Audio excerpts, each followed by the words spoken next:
pitäisi auttaa sinua jotenkin. Onko sillä raskas kuolla? No, eihän siellä ole kuin tyhjä perunasäkki. Jos me rahasta ja Jykkönenkin tulemme takana. Joo.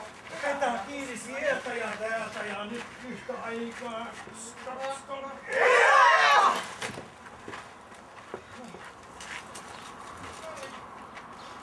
Sitten piilätte tähän viereen. Viereen.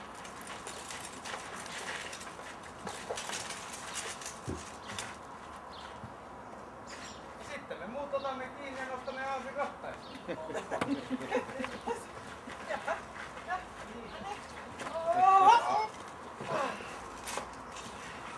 Joo. Nyt Silius, sinä kuljetat aasin kotiin. On tämäkin nyt pelko. Miten? Ja miksi minä olen tähän taloon joutunut? No, vähän soovineiti. Ymmärrätte? Me olemme ryöstäneet teitä. Ja teidän mielestänne se kai oli kauniisti tehty. Kauniisti tai ei, mutta asia on niin, että me tarvitsemme tänne jonkun hoitamaan talouttamme. Jonkun, joka osaa siivota ja pitää yllä järjestystä. Niin ja laittaa hyvää ruokaa, niin. Entä mitä te olette aikoneet itse tehdä? Me teemme mitä itse tahdomme. Avatkaa lain nimessä! Mitä tämä? Mitäs meteliä tämä nyt on? Oliko hyvä, että löysimme teidät sovineet? Vai niin?